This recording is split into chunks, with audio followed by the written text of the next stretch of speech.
अफसर भी तो मनुष्य है, उसके हृदय में जो सम्मान और विशिष्टता की कामना है वह कहाँ पूरी हो। जब अधीनस्थ कर्मचारी ही उसके फ्रंट रहे तो क्या उसके अफसर उसे सलाम करने आएंगे।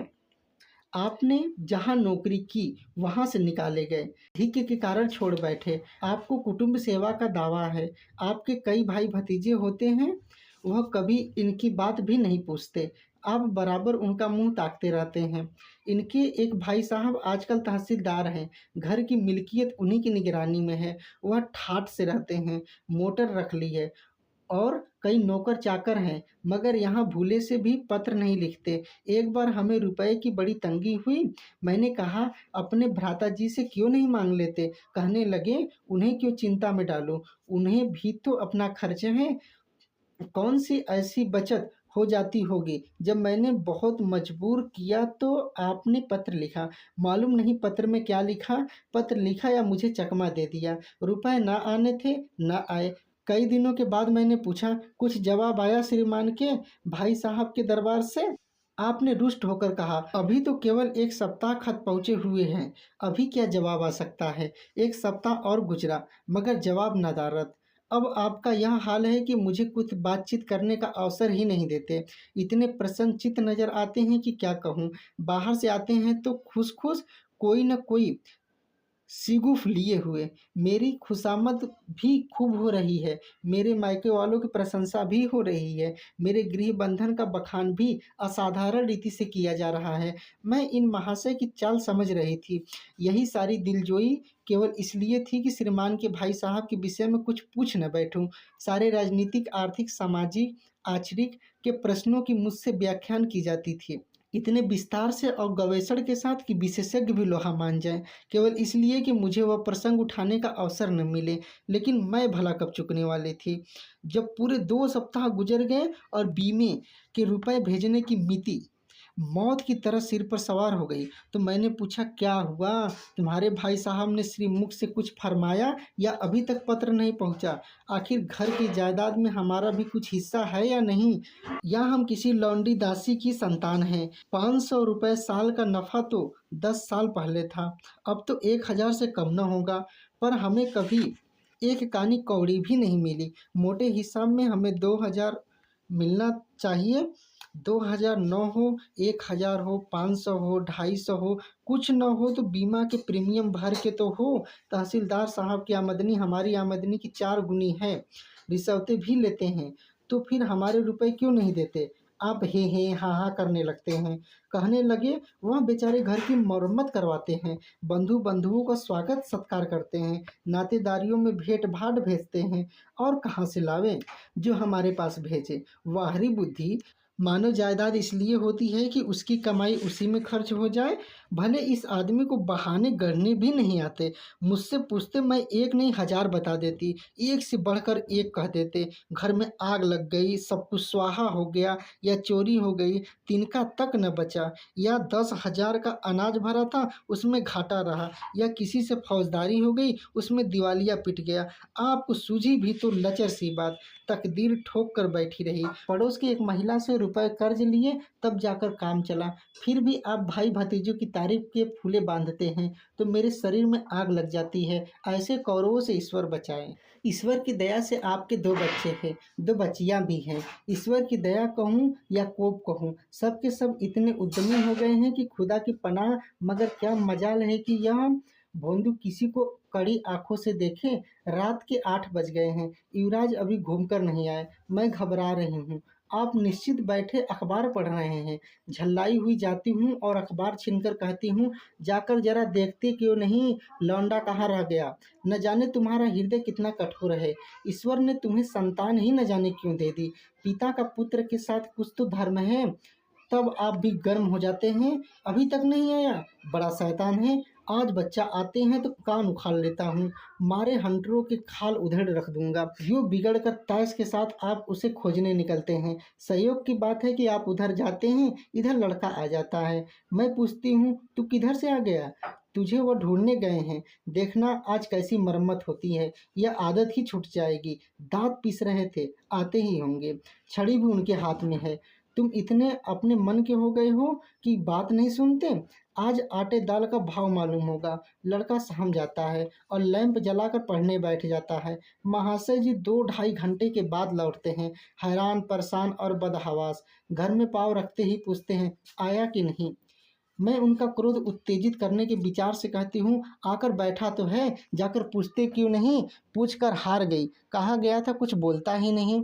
आप गरज कर कहते हैं, मन्नू यहाँ आओ। लड़का थरथर काँपता हुआ आकर आंगन में खड़ा हो जाता है। दोनों बच्चियां घर में छिप जाती हैं कि कोई बड़ा भयंकर कांड होने वाला है। छोटा बच्चा खिड़की से चूहे की तरह झांक रहा है। आप क्रोध से बौखलाए हुए हैं, हाथ में छड़ी है ही। मैं भी वो क्रोधोन्मत्त आकृति देखकर पछताने लगती हूँ कि कहाँ से इनसे शिकायत की। आप लड़के के पास जाते हैं, मगर छड़ी जमाने के बदले आहिस्ते से उसके कंधे पर हाथ रखकर बनावटी क्रोध से कहते हैं, तुम कहाँ गए थे जी। मना किया जाता है, मानती नहीं हो। खबरदार, जो अब कभी इतनी देर होगी। आदमी शाम को अपने घर चला जाता है या मटर गश्ती करता है। मैं समझ रही हूँ कि यह भूमिका है, विषय कब आएगा। भूमिका तो पूरी नहीं, लेकिन यहाँ तो भूमिका पर इति हो जाती है। बस आपका क्रोध शांत हो गया, बिल्कुल जैसे कुवार की घटा घेर घार हुआ, काले बादल छाए, गड़गड़ाहट हुई और गिरी क्या 4 बूंदें। लड़का अपने कमरे में चला जाता है और शायद खुशी से नाचने लगता है। मैं पराभूत होकर कहती हूँ, तुम तो जैसे डर गए। भला हो 4 तमाचे तो लगाए होते। इसी तरह तो लड़के शेर हो जाते हैं। आप फरमाते हैं, तुमने सुना नहीं मैंने कितना जोर से डांटा। बच्चा की जान ही निकल गई हो। देख लेना जो फिर कभी देर में आए। तुमने डांटा तो नहीं, हाँ आंसू पोंछ दिए। तुमने मेरी डांट सुनी नहीं। क्या कहना है आपकी डांट का। लोगों के कान बहरे हो गए। लाओ तुम्हारा गला सहला दूं। आपने एक नया सिद्धांत निकाला है कि दंड देने से लड़के खराब हो जाते हैं। आपके विचार में लड़कों को आज़ाद रहना चाहिए। उन पर किसी तरह का बंधन, शासन या दबाव न होना चाहिए। आपके मत में शासन बालकों के मानसिक विकास में बाधक होता है। इसी का यह फल है कि लड़के बेनकेल के ऊँट बने हुए हैं। कोई 1 मिनट भी किताब खोलकर नहीं बैठता। कभी गुल्ली डंडा है, कभी गोलियां, कभी कान कौवे। श्रीमान भी लड़कों के साथ खेलते हैं। 40 साल की उम्र में लड़कपन इतना। मेरे पिताजी के सामने मजाल थी कि कोई लड़का कन कौवा उड़ा ले या गुल्ली डंडा खेल सके। खून पी जाते थे। प्रातः काल से लड़कों को लेकर बैठ जाते थे। स्कूल से जो ही लड़के आते थे फिर ले बैठते थे। बस संध्या समय आधा घंटा की छुट्टी देते थे। रात को फिर जोत देते थे। यह नहीं कि आप तो अखबार पढ़ा करें और लड़के गली गली भटकते फिरे। कभी कभी आप सींग कटाकर बछड़े बन जाते हैं। लड़कों के साथ ताश खेलने बैठा करते हैं। ऐसे बाप का भला लड़कों पर क्या रौब हो सकता है। पिताजी के सामने मेरे भाई सीधे ताक नहीं सकते थे। उनकी आवाज़ सुनते ही तहलका मच जाता था। उन्होंने घर में कदम रखा और शांति का साम्राज्य हुआ। उनके सम्मुख जाते लड़कों के प्राण सूखते थे। उसी शासन की यह बरकत है कि सभी लड़के अच्छे अच्छे पदों पर पहुंच गए। हाँ, स्वास्थ्य किसी का अच्छा नहीं है तो पिताजी का स्वास्थ्य कौन बड़ा अच्छा था। बेचारे हमेशा किसी न किसी औषधि का सेवन करते रहते थे। और क्या कहूँ, एक दिन तो हद ही हो गई। श्रीमान जी लड़कों को कन कौवा उड़ाने की शिक्षा दे रहे थे। यो घुमाओ, यो गोता, यो दो, यो खींचो, यो ढील दो। ऐसा तन मन से सिखा रहे थे मानो गुरु मंत्र दे रहे हो। उस दिन मैंने इनकी ऐसी खबर ली कि याद करते होंगे। तुम कौन होते हो मेरे बच्चों को बिगाड़ने वाले।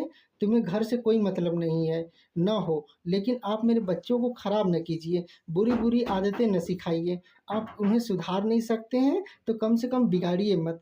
लगे बंगले झाँकने। मैं चाहती हूँ एक बार यह भी गर्म पड़े तो अपना चंडी रूप दिखाऊं, पर यह इतना जल्द दब जाते हैं कि मैं हार जाती हूँ।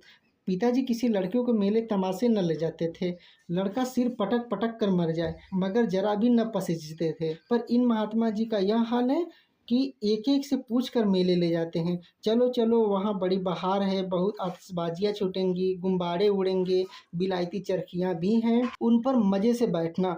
और तो और आप लड़कों को हॉकी खेलने से भी नहीं रोकते। यह अंग्रेजी खेल भी कितने जानलेवा होते हैं। क्रिकेट, फुटबॉल, हॉकी एक से एक घातक। गेंद लग जाए तो जान लेकर ही छोड़े। पर आपको इन सभी खेलों से प्रेम है। कोई लड़का मैच में जीत कर आ जाता तो ऐसे फूल उठते मानो किला जीत कर आया हो। आपको उसकी जरा भी परवाह नहीं कि चोट चपेट आ गई तो क्या होगा। हाथ पांव टूट गए तो बेचारों की जिंदगी कैसे पार लगेगी। पिछले साल कन्या का विवाह था। आपको जिद थी कि दहेज के नाम पर कानी कौड़ी भी न देंगे, चाहे कन्या आजीवन कुंवारी क्यों न बैठी रहे। यहाँ भी आपका आदर्शवाद आकुदा। समाज के नेताओं का छल प्रपंच आए दिन देखते रहते हैं, फिर भी आपकी आंखें नहीं खुलती। जब तक समाज में यह व्यवस्था कायम है और युवती कन्या का अविवाहित रहना निंदास्पद है, तब तक यह प्रथा मिटने की नहीं। दो चार ऐसे व्यक्ति भले ही निकल आवे जो दहेज के लिए हाथ न फैलावे, लेकिन इसका परिस्थिति पर कोई असर नहीं पड़ता। कुप्रथा ज्यों की त्यों बनी हुई है। पैसों की तो कमी नहीं, दहेज की बुराइयों पर लेक्चर दे सकते हैं, लेकिन मिलते हुए दहेज को छोड़ देने वाला मैंने आज तक न देखा। जब लड़कों की तरह लड़कियों की शिक्षा और जीविका की सुविधाएं निकल आएंगी तो यह प्रथा भी विदा हो जाएगी, उसके पहले संभव नहीं। मैंने जहाँ जहाँ संदेशा भेजा, दहेज का प्रश्न उठ खड़ा हुआ और आपने प्रत्येक अवसर पर टांग अड़ाई। जब जब इस तरह पूरा साल गुजर गया और कन्या को 17वां लग गया तो मैंने एक जगह बात पक्की कर ली।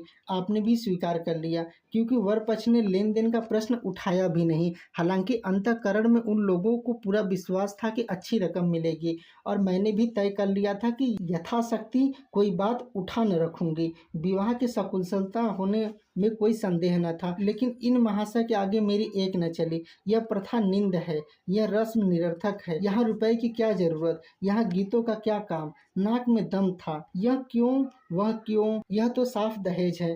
तुमने मेरे मुंह में कालिख लगा दी, मेरी आबरू मिटा दी। जरा सोचिए इस परिस्थिति को कि बारात द्वार पर पड़ी हो और यहाँ बात बात पर शास्त्रार्थ हो रहा है। विवाह का मुहूर्त आधी रात के बाद था। प्रथा अनुसार मैंने व्रत रखा, किंतु आपकी टेक थी कि व्रत की कोई जरूरत नहीं। जब लड़के के माता पिता व्रत नहीं रखते, जब लड़का तक व्रत नहीं रखता, तो कन्या पक्ष वाले ही व्रत क्यों रखे। मैं और सारा खानदान मना करता रहा, लेकिन आपने नाश्ता किया, भोजन किया। खैर, कन्यादान का मुहूर्त आया। आप सदैव से इस प्रथा के विरोधी हैं, आप इसे निषिद्ध समझते हैं। कन्या क्या दान की वस्तु है? दान रुपए पैसे जगह जमीन का हो सकता है, पशु दान भी होता है, लेकिन लड़की का दान यह लचर सी बात है। कितना समझाती हूँ, पुरानी प्रथा है, वेद काल से होती चली आई है, शास्त्रों में इसका व्यवस्था है। संबंधी समझा रहे हैं, पंडित जी समझा रहे हैं, पर आप है कि कान पर जू नहीं रेंगती। हाथ जोड़ती हूँ, पैरों पड़ती हूँ, गिड़गिड़ाती हूँ, लेकिन मंडप के नीचे न गए। और मजा यह है कि आपने ही तो यह अनर्थ किया और आप ही मुझसे रूठ गए। विवाह के पश्चात महीनों बोल चाल न रही, झक मारकर मुझी को मनाना पड़ा। किंतु सबसे बड़ी विडंबना यह है कि इन सारे दुर्गुणों के होते हुए भी मैं इनसे एक दिन भी पृथक नहीं रह सकती, एक क्षण का वियोग नहीं सह सकती। इन सारे दोषों पर भी मुझे इनसे प्रगाढ़ प्रेम है। इनमें यह कौन सा गुण है जिस पर मैं मुग्ध हूँ, मैं खुद नहीं जानती। पर इनमें कोई बात ऐसी है जो मुझे इनकी चेरी बनाए हुए है। वह जरा मामूली सी देर में घर आते तो प्राण नहों में समा जाते। आज यदि विधाता इनके बदले मुझे कोई विद्या और बुद्धि का पुतला, रूप और धन का देवता भी दे तो मैं उसे आंख उठाकर भी न देखूं। यह धर्म की बेड़ी नहीं है, कदापि नहीं। प्रथागत प्रतिव्रता भी नहीं, बल्कि हम दोनों की प्रकृति में कुछ ऐसी समताएं, व्यवस्थाएं उत्पन्न हो गई हैं, मानो किसी मशीन के कल पुर्जे घिस घिसाकर फिट हो गए हों और एक पुर्जे की जगह दूसरा पुर्जा काम न दे सके, चाहे वह पहले से कितना ही सुडौल, नया और सुदृढ़ क्यों न हो।